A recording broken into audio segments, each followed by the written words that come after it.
1957 ജനുവരി 1 കോഴിക്കോട് നിലവിൽ വന്നു. കേരളത്തിലെ മലബാർ തീരത്തിനോട് ചേർന്നുള്ള നഗരമാണ് കോഴിക്കോട്. സുഗന്ധവ്യഞ്ജനങ്ങളുടെ നഗരം എന്നും അറിയപ്പെടുന്നു. കേരളത്തിലെ മാത്രമല്ല, ഇന്ത്യയിലെ തന്നെ പുരാതന തുറമുഖ നഗരമാണിത്. കണ്ണെത്താ ദൂരത്ത് കടലൊക്കെ ഇങ്ങനെ തിരമാല അടിച്ച് വരുവാണ്. അപ്പൊ ഇവിടെ ലൈഫ് ജാക്കറ്റ് ഒക്കെ ഉണങ്ങാൻ ഇട്ടിട്ടുണ്ട് കേട്ടോ. ഞാനപ്പോ വെള്ളിച്ചൈനയും കൂട്ടിയിട്ട് കടൽ തീരത്തേക്ക് പോവാണ് കേട്ടോ. ഒരുപാട് ചരിത്രമുറങ്ങുന്ന മണ്ണാണ് ഈ കോഴിക്കോട് ബീച്ചിലുള്ളത്.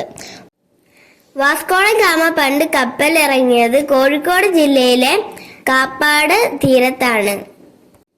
എന്ത് മനോഹരമായ കടലാണല്ലേ.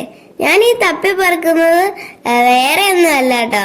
അവിടെ കടൽ തീരത്ത് കിടന്ന കുറച്ച് കക്കയും ശംഖും അങ്ങനെയുള്ള സാധനങ്ങളൊക്കെ ഞാൻ ചുമ്മാ ആർട്ട് വർക്കിനൊക്കെ ആയിട്ട് എടുക്കാൻ വേണ്ടിയാണ്.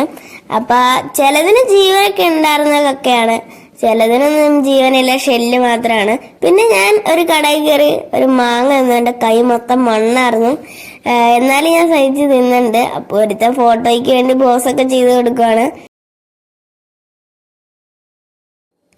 അപ്പൊ ഇതാണ് കോഴിക്കോട് ആകാശവാണി നിലയം. നിങ്ങൾ റേഡിയോസിലൊക്കെ കേട്ടിട്ടുണ്ടെന്ന് വിചാരിക്കുന്നു. ആകാശവാണി കോഴിക്കോട്, ആകാശവാണി തിരുവനന്തപുരം. അപ്പൊ പണ്ട് കാലത്ത് ഇതൊക്കെ ആയിരുന്നു യൂസ് ചെയ്തോണ്ടിരുന്നത് വാർത്ത കേൾക്കാനും. അപ്പുറത്തെ സൈഡിൽ മുഴുവൻ കളിപ്പാട്ടം കണ്ടിട്ട് ഒരാൾക്ക് അടങ്ങി ഒതുങ്ങി ഇരിക്കാനേ പറ്റുന്നില്ല കേട്ടോ. പണ്ട് വിദേശികള് കച്ചവടം നടത്തിക്കൊണ്ടിരുന്ന നഗരമാണ് കേട്ടോ ഇത്. അപ്പൊ നമുക്ക് ഇവിടുത്തെ മിഠായി തെരുവിലൊന്നും നമുക്ക് പോവാനായിട്ട് സാധിച്ചില്ല കേട്ടോ.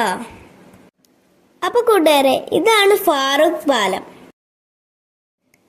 ഇപ്പോൾ നമ്മൾ എത്തിച്ചേർന്നിരിക്കുന്നത് ഒരു കണ്ടൽ കാടുകളുടെ ഒരു പ്രദേശത്തേക്കാണ് കേട്ടോ.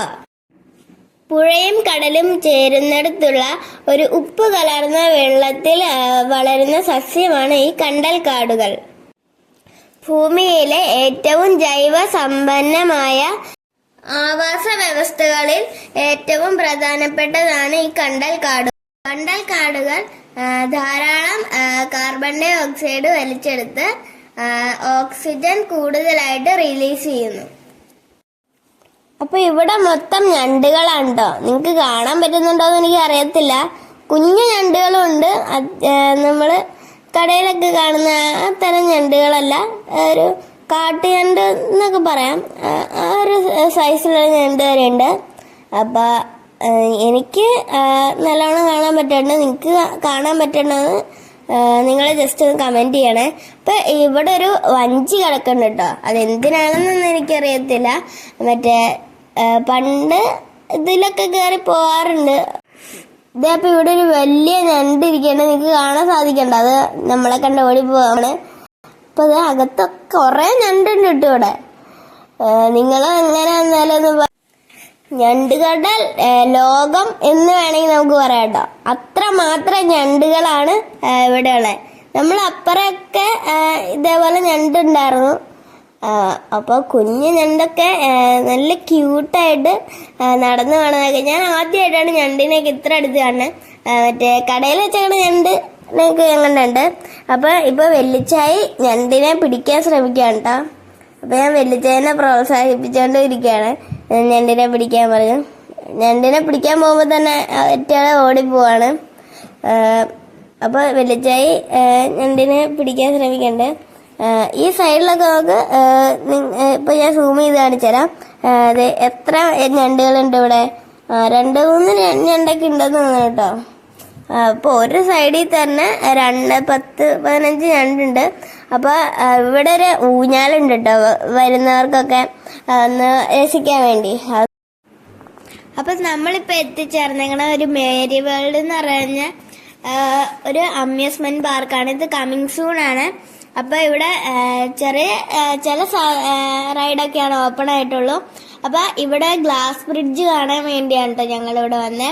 അപ്പൊ നമുക്ക് മേരി വേൾഡിലോട്ട് നമുക്ക് കയറാം. അപ്പൊ കൂട്ടുകാരി, റൈഡുകളൊന്നും ഓപ്പൺ അല്ല. അപ്പൊ നമ്മൾ ഗ്ലാസ് ബ്രിഡ്ജിന്റെ അടുത്ത് എത്തിയിട്ടുണ്ട് കേട്ടോ. അപ്പൊ നമുക്ക് ഇനി ഗ്ലാസ് ബ്രിഡ്ജിലോട്ട് കയറാം.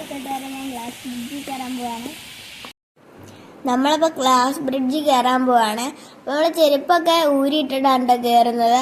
അമ്മ വന്നില്ല. അപ്പോൾ ഒരാൾക്ക് 100 രൂപയാണ്. അപ്പോൾ വെല്ലിച്ചായി ഫ്രണ്ടിലെ നടന്നുകൊണ്ട് നല്ല ദൂരം ഉണ്ടായിരുന്നു, നല്ല താഴ്ചയായിരുന്നു. താഴേക്കൊക്കെ നോക്കി നടക്കുമ്പോൾ നല്ല രീതിക്ക് പേടിയാവും. കൂട്ടുകാരെ, അപ്പ തേജാവേനെ എടുത്തോണ്ടാണ് കേട്ടോ തന്നെ. ഞാനും വെല്ലിച്ചായും ഫ്രണ്ടിൽ പോയി, അപ്പയും തേജാവേം പുറകിലാണ് കേട്ടോ വന്നെ. അപ്പൊ ഞാനും വെല്ലിച്ചായും നടന്ന് അറ്റത്ത് എത്താറായുണ്ട്. അവരിപ്പോഴും ഞങ്ങളുടെ പുറകിലാണ്. ആ ജോയിന്റിലൊക്കെ നല്ല ചൂടുണ്ട് കേട്ടോ വെയിലിന്റെ. അപ്പൊ ഞാനും വെല്ലിച്ചായും തിരിച്ചെത്തി. അപ്പൊ അപ്പയും തേജുവും കൂടെ വന്നുകൊണ്ട് ഞാൻ അവരുടെ അടുത്തേക്ക് ഓടി ചെന്നിട്ട് അവരെയും കൂട്ടിക്കൊണ്ട് ഞാൻ വന്നു.